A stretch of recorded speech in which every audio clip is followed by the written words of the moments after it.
Hallelujah. ಎಲ್ಲರಿಗೂ ಶುಭ ಮುಂಜಾನೆ.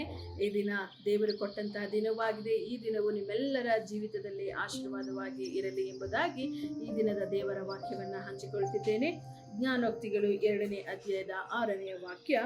ಯೆಹೋವನೇ ಜ್ಞಾನವನ್ನ ಕೊಡುವಾತನು, ಆತನ ಬಾಯಿಂದಲೇ ತಿಳುವಳಿಕೆಯು ವಿವೇಕವು ಹೊರಟು ಬರುತ್ತವೆ.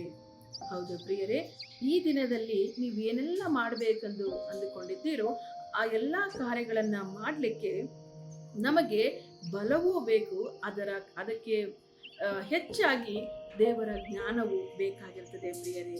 ದೇವರ ಜ್ಞಾನ ನಮ್ಮಲ್ಲಿ ಇರುವಾಗ ಆ ದೇವರ ಜ್ಞಾನದ ಮೂಲಕವಾಗಿ ನಾವು ಎಲ್ಲ ಕಾರ್ಯಗಳನ್ನ ಸಫಲವಾಗಿ ಮಾಡುವುದಕ್ಕಾಗಿ ದೇವರು ನಮಗೆ ಸಹಾಯ ಮಾಡ್ತಾರೆ. ದೇವರ ಜ್ಞಾನವಿಲ್ಲದ ಹಾಗೆ ನಾವು ಏನನ್ನೂ ಕೂಡ ಮಾಡಲು ಸಾಧ್ಯವಿಲ್ಲ. ಮಾಡಿದರೂ ಕೂಡ ಅದರಲ್ಲಿ ಸಫಲತೆಯೋ ಅಥವಾ ಅಸಫಲತೆಯೋ ಕಾಣುವಂಥದ್ದು ನಮಗೆ ಗೊತ್ತಿಲ್ಲದೆ ಇರಬಹುದು. ಆದರೆ ದೇವರ ಜ್ಞಾನ ನಮ್ಮಲ್ಲಿ, ದೇವರ ಒಂದು ತಿಳುವಳಿಕೆ ಯಾವಾಗ ನಮ್ಮ ಜೀವಿತದಲ್ಲಿ ಇರುತ್ತದೋ ಖಂಡಿತವಾಗಿ ಆ ಜ್ಞಾನದ ಮೂಲಕವಾಗಿ ನಾವು ಸಫಲತೆಯನ್ನು ಕಾಣುತ್ತೇವೆ. ನಾವು ಮಾಡುವಂತಹ ಎಲ್ಲ ಕಾರ್ಯಗಳಲ್ಲಿ ನಾವು ಅಭಿವೃದ್ಧಿಯನ್ನು ಕಾಣಲಿಕ್ಕೆ ಸಾಧ್ಯವಾಗ್ತದೆ. ದೇವರ ವಾಕ್ಯದಲ್ಲಿ ಈ ರೀತಿ ಹೇಳಲ್ಪಡುತ್ತದೆ, ಯೆಹೋವನೇ ಜ್ಞಾನವನ್ನ ಕೊಡುವಾತನು. ದೇವರ ವಾಕ್ಯದ ಇನ್ನೊಂದು ಭಾಗದಲ್ಲಿ ನಾವು ಕಾಣ್ತೇವೆ, ಯಾರಿಗೆ ಜ್ಞಾನ ಕಡಿಮೆ ಇದೆಯೋ ಅವರು ಕೇಳಿಕೊಳ್ಳಲಿ, ನಾನು ಜ್ಞಾನವನ್ನ ಕೊಡ್ತೇನೆ ಎಂಬುದಾಗಿ ದೇವರು ಹೇಳ್ತಾರೆ. ಈ ದಿನದಲ್ಲಿ ನೀವು ಏನೆಲ್ಲ ಮಾಡ್ಬೇಕಂದುಕೊಂಡಿದ್ದೀರೋ ಆ ಎಲ್ಲ ಕಾರ್ಯಗಳಲ್ಲಿ ದೇವರಿಗೆ ನೀವು ಕೇಳಿಕೊಡ್ರಿ, ದೇವರೇ ಈ ಒಂದು ಕಾರ್ಯವನ್ನ ಮಾಡಲಿಕ್ಕೆ ನನಗೆ ಬೇಕಾಗಿರುವಂತಹ ಜ್ಞಾನವನ್ನು, ವಿವೇಕವನ್ನ, ತಿಳುವಳಿಕೆಯನ್ನ ಕೊಡುವಂಥವನಾಗುವುದಾಗಿ.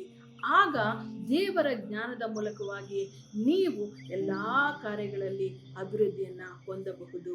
ಆ ಒಂದು ಜ್ಞಾನ ನಮಗೆ ದೇವರ ವಾಕ್ಯದ ಮೂಲಕ, ದೇವರ ವಾಕ್ಯದಲ್ಲಿ ನಾವು ಕಾಣ್ತೇವೆ, ಆತನ ಬಾಯಿಂದಲೇ ತಿಳುವಳಿಕೆಯು ವಿವೇಕವು ಹೊರಟು ಬರುತ್ತವೆ ಎಂಬುದಾಗಿ. ದೇವರ ವಾಕ್ಯವೇ ದೇವರಾಗಿದೆ ಪ್ರಿಯರೇ.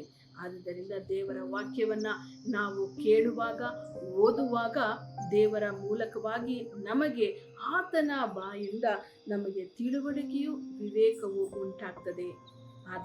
ಆದುದರಿಂದ ಈ ದಿನದಲ್ಲಿ ನಮಗೆ ದೇವರು ಹೇಳಿದ್ದಾರೆ, ಜ್ಞಾನ ನಿಮಗೆ ಬೇಕಾಗಿದ್ದರೆ ನೀವು ಕೇಳಿಕೊಳ್ಳ್ರಿ, ದೇವರು ಆತ ನಿಮಗೆ ಕೊಡುವಾತನಾಗಿದ್ದಾನೆ. ನಿಮಗೆ ಎಷ್ಟು ಜ್ಞಾನ ಬೇಕು, ನೀವು ಏನೆಲ್ಲ ಮಾಡಬೇಕೋ ಆ ಕಾರ್ಯಕ್ಕೆ ನಿಮಗೆ ಬೇಕಾಗಿರುವಂಥ ಜ್ಞಾನವನ್ನ ಕೊಟ್ಟು ದೇವರು ನಿಮ್ಮನ್ನ ಸಫಲತೆಗೆ ನಡೆಸುತ್ತಾನೆ, ಅಭಿವೃದ್ಧಿಯನ್ನ ಮಾಡುವಾತನಾಗಿದ್ದಾನೆ. ಪ್ರಾರ್ಥನೆ ಮಾಡೋಣ. ಸ್ತೋತ್ರ ಕರ್ತನೆ, ಅಪ್ಪ, ಈ ದಿನದಲ್ಲಿ ಈ ಕಾರ್ಯಕ್ರಮವನ್ನು ನೋಡುತ್ತಿರುವಂತಹ ಪ್ರತಿಯೊಬ್ಬೊಬ್ಬರಿಗೂ ಕರ್ತನೆ ನಿನ್ನ ಜ್ಞಾನವನ್ನ ಕೊಡುವಂಥವನಾಗು ಸ್ವಾಮಿ.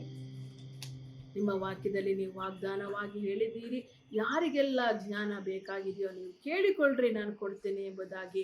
ಈ ದಿನದಲ್ಲಿ ಯಾರೆಲ್ಲ ಕರ್ತನೆ ಅಪ್ಪ ನಿನ್ನ ಜ್ಞಾನವನ್ನು ನಮಗೆ ಕೊಡಿ, ನಿಮ್ಮ ತಿಳುವಳಿಕೆ, ವಿವೇಕವು ಸ್ವಾಮಿ ನಮ್ಮ ಜೀವಿತದಲ್ಲಿ ಬರಲಿ ಎಂಬುದಾಗಿ ಕೇಳಿಕೊಳ್ಳುತ್ತಿದ್ದಾರೋ, ಪ್ರಾರ್ಥನೆ ಮಾಡುತ್ತಿದ್ದಾರೋ, ಅವರ ಜೀವಿತದಲ್ಲಿ ನಿನ್ನ ಜ್ಞಾನವನ್ನ ಕೊಡಿ ಸ್ವಾಮಿ, ನಿಮ್ಮ ತಿಳುವಳಿಕೆಯನ್ನ ಕೊಡಿ ಕರ್ತನೆ.